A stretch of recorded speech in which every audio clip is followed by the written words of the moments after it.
John Bowden, Rock History Music, Rock History Canada. Hello, everybody. I've been coming on at night a lot lately because the days are full of editing videos.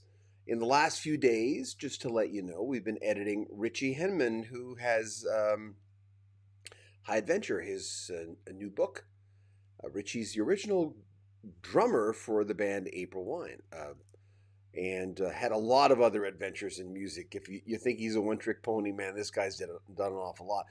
And this clip, this is just sort of a sneak preview of our David Henman, his brother, the guitarist. He was also a vocalist. Everyone sang in April 1 except Richie in the beginning. So it was basically Jim Henman, their cousin, Richie and Dave's, who were brothers, their cousin Jim, and Miles Goodwin, started in Nova Scotia, late 1969. One of the greatest Canadian bands of all time. Stood the test of time, that's for sure. Let me just get to your comments here.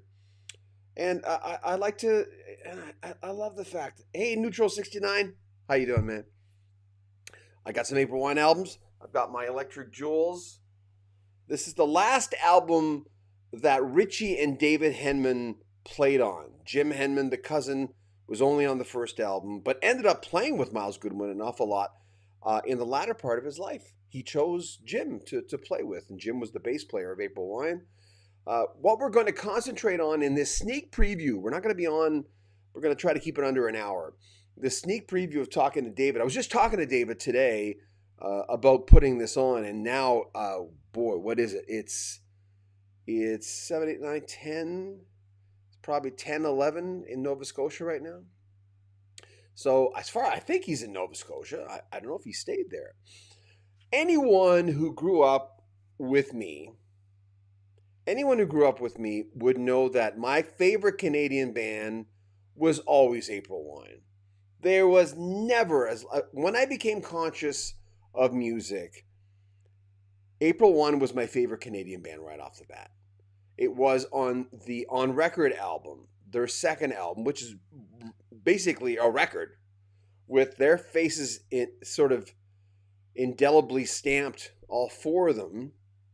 Jim Clench, the bass player, he replaced Jim Henman on the second album. Jim's like Miles up in heaven now, if you believe in that kind of thing. I believe in the afterlife, so I think they're jamming together. So it was Jim Clench, David Henman, Richie Henman, and Miles Goodwin. And they're the ones who came up with the real first American hit for April Wine, which was Hot Chocolate's You Could Have Been Lady and Elton John's Bad Side of the Moon from On Record. Anyway, I want to say hi to some people here. A Music Man, hey John, good evening. William Niche, good evening. Neutral 69, I never heard of this band. Oh God, look up this band. They're one of the greatest Canadian bands of all time. Interestingly, they never had a lot of hits in the U.S. I mean, they had You Could Have Been Lady, which was the Hot Chocolate song, which was a minor hit in the U.S. Then they had Roller, Just Between You and Me, from Nature of the Beast. They had Roller was from First Glance, but then Nature of the Beast. And they did well in the U.S. for a Canadian band. But when you look at, and I do this with Australian artists, where Australia had sort of Canada had a CanCon thing where we had to play 30% Canadian content. The number changed between stations and their promise of performance, their license. But usually the general idea was a radio station in Canada had to play 30% Canadian music. Some people say it didn't help everybody. It only helped the big guys like Bryan Adams and stuff like that. I love Canadian content. Now, I mentioned Australia because Australia had their own version of that. That was intriguing to me, but more than anything, I would pick countries like Australia, I'm Canadian, and decide to sort of cherry pick through things that never came through Canada or, well, in the US, North America in general. So for our American friends who are on here, I suggest if you don't know April Wine, just check him out. Miles Goodwin, their lead singer, the guy who rose to become the leader of this band, he started with the band with our guest. We're going to get to him in a second, David Henman. He had a voice that I would have never picked this guy as the lead singer of a band in a million years, but I would have been wrong. I wouldn't have picked John Anderson to be the lead singer of Yes. Man, I would have been wrong. And John's been on this channel. I even told John Anderson that. And he said, thank you. Thanks for admitting that. So Miles Goodwin ended up being like the major lead singer. Let me just, not that I need any help, but for this segment, and remember, we've got the 3 original members of April Wine, brand new interviews. And Miles Goodwin, we lost a few months ago, the guy who sang most of the hits, Jim Clench, who sang like "Ooh What a Night," the Fire Bell song. Everyone says it's a cowbell, but it's a fire bell. He died a few years ago. I had a chance to talk to him too. So we're going to put together all our interviews, and we're trying to get one last guy right now. I don't mean to sound convoluted right now, but it's just for April Wine fans don't know what I'm talking about. There's one guy I'm trying to get right now, and that's Gary Moffat, who was with April Wine for the glory years. So bear with me. We're trying to put together this vast April Wine sort of documentary special with basically all interviews. So before I go on, there's an album called The Feet. It was just 2 feet. There used to be a rumor that it was Anne Murray's feet. That was the first April Wine album. And Fast Train was a minor hit off that Miles Goodwin sang. David, who's going to be our guest, was on that album. Then On Record came out, the album that I mentioned a while ago. And they had, like I said, You Could Have Been a Lady, minor hit in the US, big hit in Canada, and Elton John, Bernie Taupin's Bad Side of the Moon.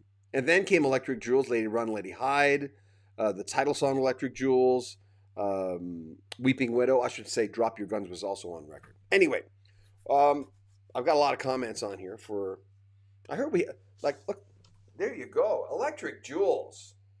Love this album. It's also signed where I'm always big. There. It's also signed by Miles Goodwin, Jim Clench, Brian Greenway, who wasn't on the album, but he was gracious enough to, and Jerry Mercer, who was on the album. So, hi, John. Let me just get to a couple of comments. We'll get to Jim Henman. This is a sneak peek, by the way. So every single night I'm going to try to come on and do either a sneak peek or a full volume of some artists that we really want to feature. Malcolm Bruce, we've had to push him back again. We've got so much, oh my God, we've got so many interviews coming up. We can't even keep up with them. So let me get Amy Thompson. I know this about April Wine, but I wanted to say I wish you'd interview Dickie Betts. Well, it's a little too late for that. I tried to interview Dickie Betts. He never got back to me. Please try to get, JMO, yeah. He's the last one, Allman Brothers Band. Thank you, Amy. Nelson Norwood. My friend Frank Baldwin lived in the same building as Miles. Wow. He told me he helped them out with food, etc. In the early days. Wow. By the way, I am a Dalhousie alumni and grew up in Digby, Digby, Nova Scotia. William Nish, a lot of these great rock bands from the 70s didn't have their hits that charted in the top 40. Very true. Brian Biggs, as a 60-year-old April Wine fan, Toronto CNE. Hey, cool. Hey, thanks, Brian. And Northern Grace, hi, John. So we're going to start. We've got only 6 clips tonight. It's a sneak peek of our whole David Henman interview where you're going to get in the next few weeks a different perspective than just Miles Goodwin's perspective. Miles Goodwin was the leader of April Wine, but this is kind of like, how do I put it? It's kind of like talking to the guys outside. I don't know what band I could use. I'm not sure. I'm trying to think of an example of Ray and Smitty of Trooper for our Canadian fans, talking to the other guys. Just a different perspective. And in the early days, they all contributed pretty much equally, especially on the first and second album. So we're going to, first of all, talk about, where's my notes? My scribbles. This is David Henman, and we'll get to your comments in a second. This is David Henman talking about his parents and how they reacted to everything. But first, let's do a little intro.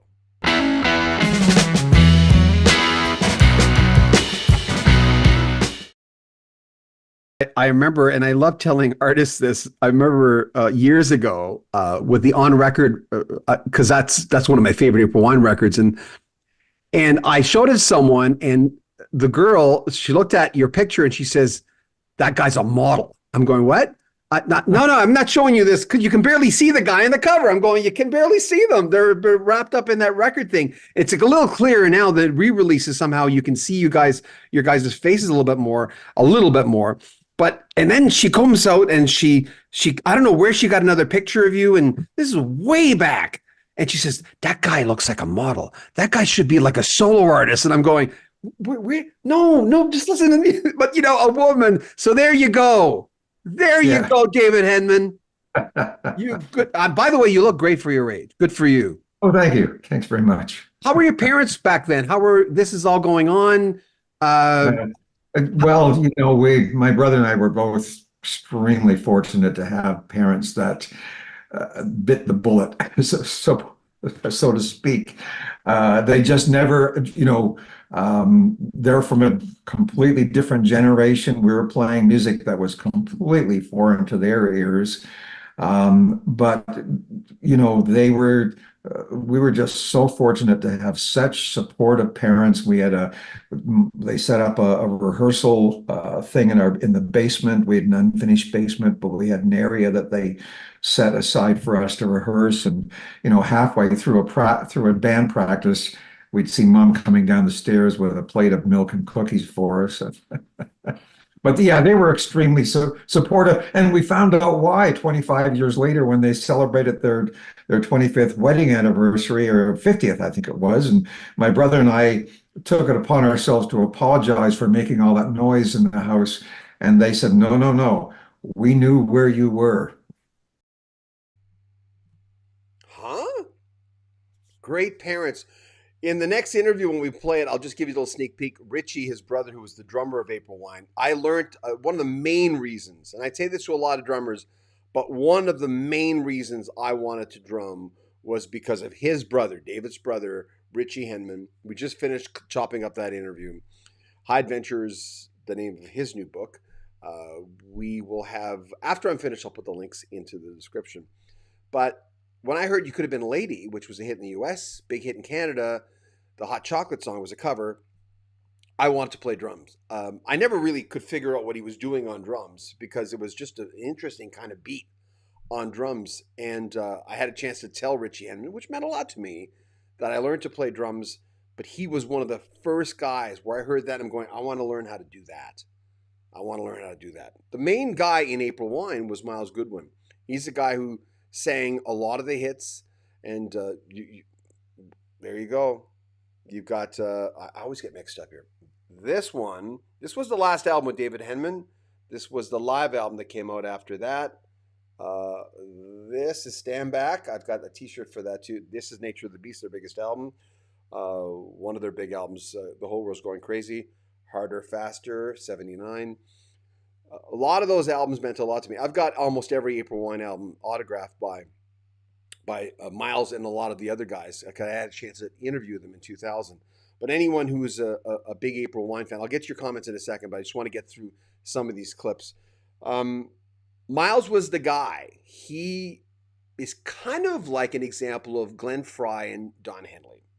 Even though I preferred the original four Eagles, I preferred Randy Meisner and Bernie Ledden really just as much in the early days. Eventually, you start seeing who are the guys who are going to create more hits. And in the Eagles, it was Don Henley and Glenn Frey. In April Wine, it definitely was Miles Goodwin and Jim Clinch in the beginning. They're both dead. It's interesting. And Steve Lang's dead, their bass player. So there's a few of the guys gone, but if you're talking a band from that started in the late 60s to 70s, you're going to get a few members who are no longer with us. This is David Henman, again, original creating member of April Wine, along with his brother Richie, the drummer. David was a guitar player, and their cousin Jim and Miles Goodwin. This is him talking about meeting and well, the first impressions, how April Wine meeting Miles Goodwin. I'm looking at my notes here. There you go. I'm learning what I'm talking about. I mean, Miles was never media friendly. And I'll tell you where that comes from. When we were young musicians, we used to really admire, you had the young musicians that appeared on the cover of Teen Magazine and the cover of the pop magazines. And you had guys like Roy Orbison who were very private. And that we talked about that in the early, the four of us used to talk about that kind of mystique of not being all over the place, all over everywhere, and so on. And Miles, more than any of us, I think, took that to heart of maintaining some, took it to heart on stage. So there was only a brief period uh, in the 80s where Miles became kind of showy on stage, but that didn't last. He was more the kind of guy to walk up to the microphone, look the audience straight in the eye, and deliver the goods without a lot of, you wouldn't catch him doing the splits or anything like that. Talking about the late great Miles Goodwin, who we lost a few months ago, who was the leader and the lead singer, the chief songwriter, guitarist for the band April Wine.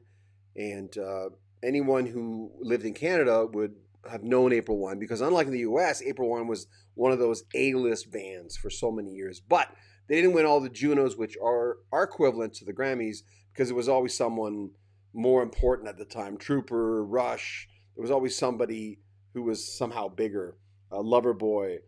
The Dark Wizard said, "Hey John, I got a copy of the vinyl Big Tree label on record. So love the album. You could have been a lady's great song." Jimmy Martinez, too bad April Wine didn't get much love in the States. Great band though. Thank you, Dark Wizard. You could have been a lady. William Niche, what a good comp for April Wine.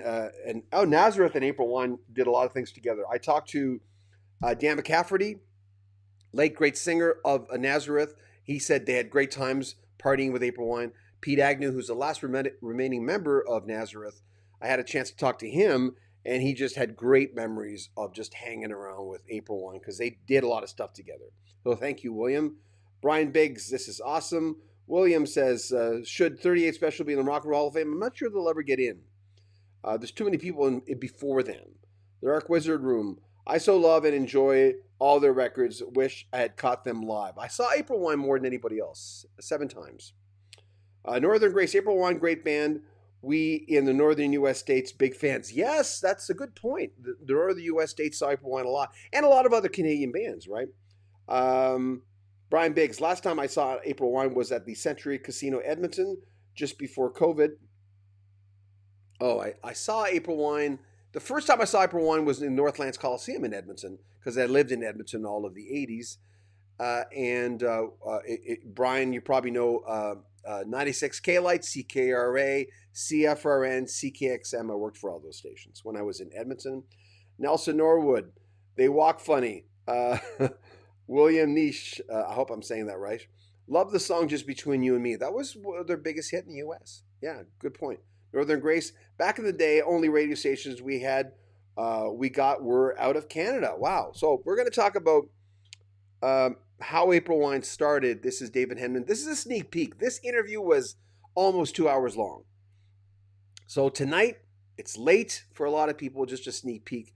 This is how the band April Wine started. They started in Nova Scotia in '69. Here's David Henman, original guitarist, vocalist, because he did sing back then, of April Wine. So who brought you into that famous little Canadian band? Was it Jim? April Wine? Yeah, what it was, we were getting into writing. Jim and I actually, I wrote my first song with Jim. I think we were like 12 years old, sitting under a tree. And I wrote a song that I remember to this day. You gave me reason to forget the only love I ever knew. She left me blue when I found you. You gave me reason to forget. No way. We were 12 years old. Anyway, Jim and I were both really wanted to write songs, and we were playing in bars. We were playing cover songs, but whenever we tried to play an original song, we'd get, "Hey, buddy, play something we know, eh?" So Jim and I were getting frustrated because we wanted to move forward. So we wanted to do something. So we got together at the Old Mill Tavern in Dartmouth on an afternoon, I think. We ordered a pitcher of beer and we're sitting there talking about it and decided we wanted to put a new band together. And Jim mentioned that Miles, we knew Miles, especially with Jim. They had that band called Woody's Termites. Uh, they were an amazing band. They really on every level you could think of. They were an amazing band. They were writing songs. They were playing songs that were extremely difficult to play. They were going from, the Rascals to R&B. Well, maybe that's not such a stretch. And so anyway, Jim and I were talking. He said, I'm going to call Miles. He's up in North Sydney with a band called East Side Sanctuary. I'm going to give him a call and see if he wants to join us and put a band together. So he did. Miles showed up, picked him up at the train station. He had a guitar and a garbage bag full of everything he owned, and that's how that's how that thing began. That thing called April Wine. Greatest one of, to me, they were the greatest Canadian band. And again, I'll say what I said off the top. Growing up, anyone who knew me when I was growing up in Northeast New Brunswick, in Newcastle, New Brunswick, Miramichi, New Brunswick, that's where I grew up. I lived there till I was 19 in 79. I moved away to become a radio guy. But I had a chance to see April Wine multiple times then. The last time I saw April Wine, I got free tickets from the guy who's running April Wine now, basically Brian Greenway, who joined in 77. And I interviewed them in 2000. So that's the last time I saw them, in 2000. And after that, I just, whatever, it just didn't work out. Yeah, so that's kind of the thing. We're going to do, let me do some more questions and then we'll get to the Everly Brothers.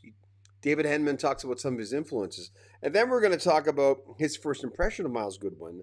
And then we're going to move on to like just closing off the show for tonight because it's a little late.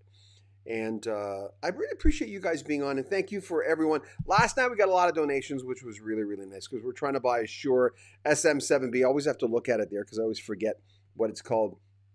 We're trying to buy a better microphone for the radio station for our channel. I'm a radio guy for 41 years, so I always call it radio station. We're trying to buy a really good mic that's really meant for podcasting, and right now this is good, but when I'm doing sort of the documentary style stuff, it's not quite as good for whatever reason. So we're trying to buy one of those, and a lot of people gave us donations last night. If you ever want to donate to the channel, there is a PayPal link at the very top of the description of all our videos. So thank you for that. It was crazy last night. Thank you. Appreciate it. So Music Sanctuary, Evening John. I just pulled out April Wine's Greatest Hits album that I autographed by them years ago. Oh, cool. Brian Biggs, yes, for sure.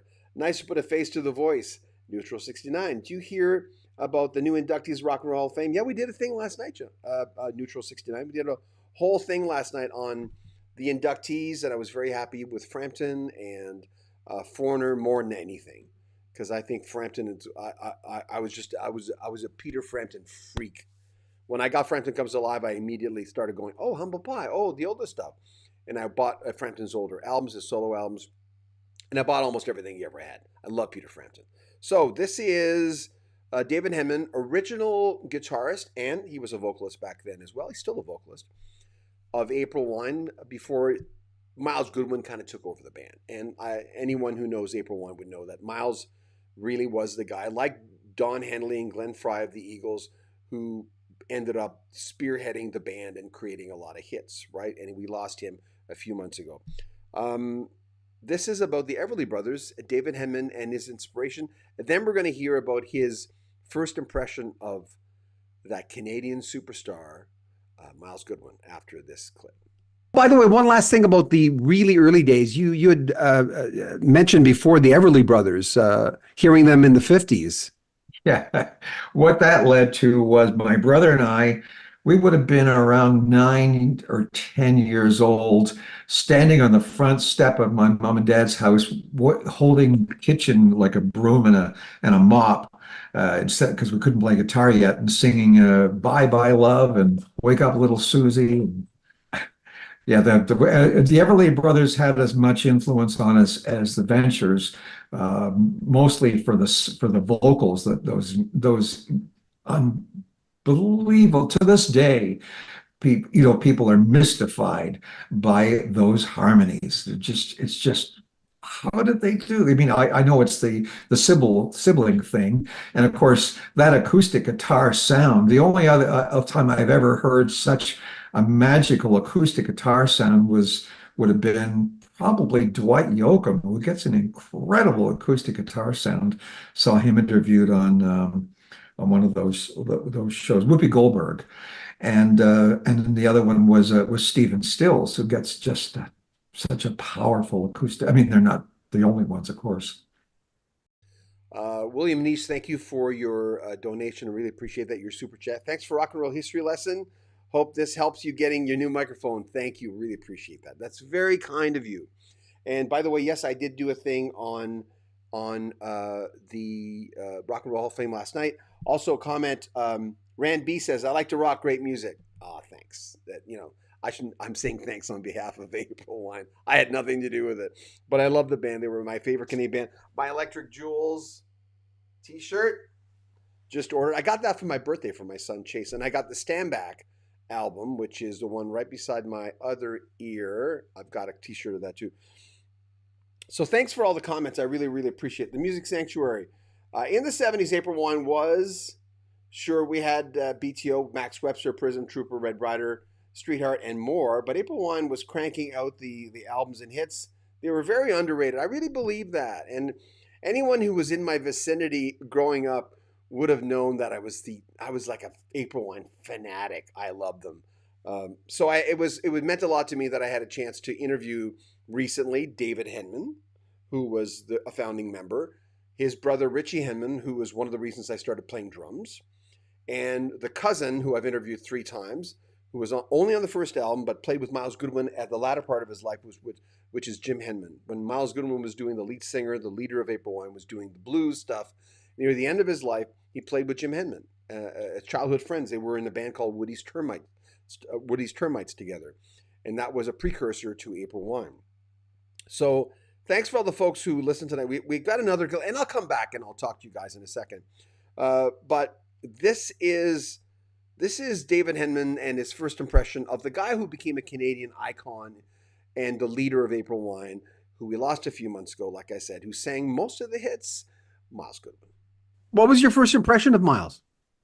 Boy, oh boy, he was kind of a bit of a wild character. We were all homeboys. We were all, Miles lost his mom when he was very young, and you read his book. It says he was living with his father and his brothers was kind of dysfunctional situation. So he was on his own from about the age of 11. So, he looked like a wild mountain man to me when he got off that train. We were all nice white middle class, well, lower middle class boys with nice homes and nice clothes and everything. So he looked pretty wild and pretty intense.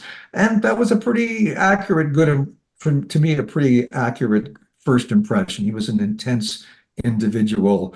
Um, Later on, he developed a wicked sense of humor, and I wish I had spent more time uh, with him going down that road. But Of course, so this is after I interviewed David Henman, original founding member of April Wine. I interviewed David a few months after Miles Goodwin passed away in the latter part of last year. It was a shock to a lot of people. He did come on and say that he was not in the best of health, but he was a Canadian icon, and to me, it was like heartbreaking, that's for sure. Michelle Goncalves. Hi, everyone. Love April Wine. Fantastic band. I appreciate everyone coming on tonight. Uh, in the beginning, like David Henman, the guy you just heard, was on the first album, which had The Feet. I should have gotten the album covers ready. The Feet album, and there was always a rumor that was Anne Marie's feet. Of course it wasn't. It was a very ugly feet, but there was always a running joke that Anne Marie's feet were on April Wine's first album, which if you turned upside down, the feet kind of looked like a wine bottle. I never really thought so, but that's what people said. Fast Train was a minor hit for April Wine on that album. But then came the On Record album, which was basically a picture of a record with the faces of the guys posted on there. And the guys were Miles Goodwin, our guest, David Henman, his brother Richie Henman, and Jim Clench. And that band came up with a version of a Hot Chocolate song, Yes, You Sexy Thing, which is not You Sexy Thing, but You Could Have Been a Lady, which was a minor hit in the US and a big hit in Canada. Bats Out of the Moon, the Elton John Bernie Taupin song, which was a hit in Canada, and Drop Your Guns, which was another hit in this country with Jim Clench, uh, uh, uh, um, Miles and Jim were a big part of that. Anyway, Lady Run, Lady Hide followed from Electric Jewels, Weeping Widow, with that was a Jim Clench, and Electric Jewels, the title song. And then the guys were gone. Then April Wine changed into sort of a different band. It was Miles Goodwin still. Jerry Mercer was their drummer. Gary Moffat, who we're trying to get right now, and Jim Clench. And that's what happened. And then they changed a few more times, but April Wine really made a difference in Canadian music. Huge Canadian band. A lot of people have asked me why I didn't interview Miles Goodwin after 2000. Miles was just very grumpy when I talked to him in 2000. And there was a part of me that said, well, I've got an interview with Miles from a friend of mine, Steve Burgess, who we're going to have on the show in the next little while, because he just wrote, where's Steve's book? There it is. The stuff I have on my messy desk. This is Steve's book. Steve, is there a picture of Steve on here? Where's Steve? Steve was my best friend. I saw Steve. We were good friends when we were single, looking for wives. Steve and I would hang around. Anyway, this is his book. You can order it now, called Reservations: The Pleasures and Perils of Travel. Steve hadn't started traveling yet when we were best friends. When I met Shannon, you know how it is. I ended up hanging out with Shannon a lot more because she was my girl, and so Steve and I kind of drifted apart. And then one day, out of nowhere, Steve Burgess, got a hold of me and said, "John, do you want my interviews?" This is connected to April 1. I said, "Well, what? All your 80s interviews?" Because he was out of radio by then. And I said, "Well, Steve, if you give me your interviews, you like they're mine at that point. I might do something with them someday." I give them portions of the proceeds of the when we go on. But we had to bake all these reel to reels in food dehydrators for 24 hours. Sometimes we'd have to put them back in for 24 hours. We'd have to like dry them out for another 24 hours and transcribe them and or put them on digital. So it was a lot of work, but they were great interviews. And Steve was sometimes Steve would fly the seat of his pants and just go on and do an interview. But he did an interview with Miles Goodwin when Miles was releasing his first solo album. And we've already presented that when Miles passed away. So we're going to have a lot more from Steve. And then, since Steve does a lot of classic interviews, we thought we would talk to him about his book. And Steve lives in Vancouver now. I don't know how to say her. Daz Adhikari. The wine glasses between the feet, between turning upside down. Yes, we did mention that. Neutral 69. What musician is big in America and Canada? Well, most of them are pretty big. Oh, I've got to turn off. Hold on, I've got to turn off my my daughter's coming through on this thing here. Hold on. Sorry. My daughter, who's autistic, we have a baby monitor here. So when she's having a bad night, we need to hear her. And so she's upstairs, obviously. I'm not sure why, which is usually a signal for me to not be on long because we want to make sure she's having a good night. So I want to thank everyone for coming on tonight. This is just a sneak preview of our David Henman. Richie's also an incredibly interesting guy. So these two guys grew up in Nova Scotia with parents who were very, very supportive. And if it wasn't for these parents in that situation and that ideal circumstance, you know what they say, you go back in time, you change one thing, everything's changed, right? But anyway, it turned out this way. And they had a cousin named Jim Henman who knew Miles Goodwin. That's how the brothers got to know Miles Goodwin, who was in Woody's Termites with Jim Henman. And they ended up forming April Wine. So Jim Henman left the cousin after the first album because he worried about himself. He was worried about what would happen to his life if he stayed in rock and roll. And then after 2 albums after this, the Henman brothers left. And then April Wine changed, and they changed again, and they became one of the greatest Canadian bands of all time. So if you're American and if you're watching this, because we do have this simulcast on our Canadian channel right now on Facebook, and thank you, by the way, for the folks who gave us donations on Facebook. I noticed a few people did because we're trying to buy a way better, like a very professional microphone. So thank you. And the PayPal link is in the description if you ever want to make a donation to our channel. Thank you. We're almost halfway there to buy our microphone, which is great. So April Wine changed an awful lot, but for if for the Americans watching, and I am a Canadian, probably 85 to 90% of my audience is American, and that's why I'm putting this on both channels right now, Canadian and my the Canadian channel, Rock History Canada and Rock History Music. That I would be remiss if I didn't say, for people who don't know April Wine, they weren't huge in the U.S. They were certainly huge in Canada. They had lots and lots of hits, one after another. Every single year, it seemed they had a hit on the radio.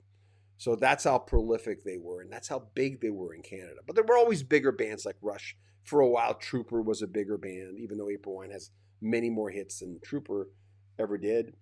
Let me get to a few of your comments, and then we'll wrap it up tonight. Cramo Hop, I still remember when Roller first got played in Cleveland. Yeah, in '79. Thank you, Neutral 69. What music? Well, most of the musicians. Are you asking what Canadian musicians are big in the U.S.? Rush, with probably Loverboy, probably the Guess Who, Backman Turner Overdrive. There's a lot of big Canadian bands that were big in the U.S. and the list is long. Music Man. So many great albums by April Wine. My favorite is Nature of the Beast. That was their biggest album. It's right there. That's not the autographed album, but I've got an autographed version of it. Neutral 69 is Michael Jackson and Journey and Foreigner big in Canada. All the stuff that are big in the US, for the most part, are big in Canada. Like all the big bands are big here. There's very few bands that were big in the U.S. that were big in the U.S. that are not big here. So Seattle played a lot of April Wine back in the day. TJ, yeah, very true. So anyway, thank you for coming on. And again, thank you for the donations tonight. Remember, there's a link in the description if you ever want to make a PayPal donation or join our Patreon. I just finished putting up a lot of stuff on Patreon last night. I usually put our Patreon stuff late at night. I'm not sure why I do that. So maybe when you wake up, you'll have a lot of Patreon stuff, but it's all in the description of the video. I like coming on at night. I've been a late, I did the morning show at a radio station. I did the afternoon show. I did the midday show. But my favorite time slot was always working in the evenings. You know why? Because people left you alone. When you were a radio announcer in radio and you worked evenings, because my friends used to say, hey man, you're pretty good. Why don't you get a better time slot? I'm going, I like working evenings. People just leave me alone, right? Because people think being a radio announcer, after 41 years, I always tell people, for the most part, I'm not a very extroverted type of guy in the long run, because I'm in like an 8x8 room or a 10x10 room by myself for most of my career. Because they think, wow, you're a radio guy. Not a lot of people say that, but some people say that. And I'm by myself most of the time. So that's the thing about radio. But you get a lot of free concert tickets. And you meet a lot of rock stars. Northern Grace. Thanks, John. Hello to Shannon. She is downstairs with our daughter. William Niche, thank you for the super chat donation. Do something on the 38 special. I plan to, actually, yes. TJ, thanks, John. Have a great night. Thank you, everyone. Love you guys. I don't say that enough because, we're losing rock stars all the time. We lose people in our own personal lives. Our knees go out. Mine hasn't, but things go on with us all the time. Again, I always look up here when I say this term, which is we're all watching the clock. We're all trying to get the best life we can with the whatever amount of time we still have left. And when our rockers die, or our aunt or our brother or parents or whoever it is, it's one of those line in the sands where we go, how much time do I have to listen to great music? How much time do I have to go see great music? How much time do I have to go to Italy because I've always wanted to go there? Or just get in an RV and do some stuff? Or sit down and watch a podcast, a live broadcast with someone. Talk about rock and roll with other people. There's just, the list is never ending. All these little beautiful little mother statements about what you want to do with your life. So when I'm here and you're sharing time with me, and I do this with people, I remember telling Bruce Hornsby, thank you, Bruce Hornsby. You gave me an hour of your life. And he stopped and he went, this is in 93 when he released Harbor Lights, the first time I interviewed him. He stopped and he went, I never looked at it that way. I said, well, yeah, you just gave me an hour of your life. And he went, yeah, that's true. And ever since then, I always do this, and I do this with you guys, of going, you just, gave a little bit of your life watching my broadcast, checking out these interviews, so it doesn't go unnoticed. So thank you, and really take good care of yourself. I hate to sound mushy, but I mean it. Take good care of yourself. I'll be back tomorrow. We're going to do a few things. Shannon's going to be with me tomorrow. She'll be back. John Bowden, Rock History Music, and as always, take really good care of yourself. Okay.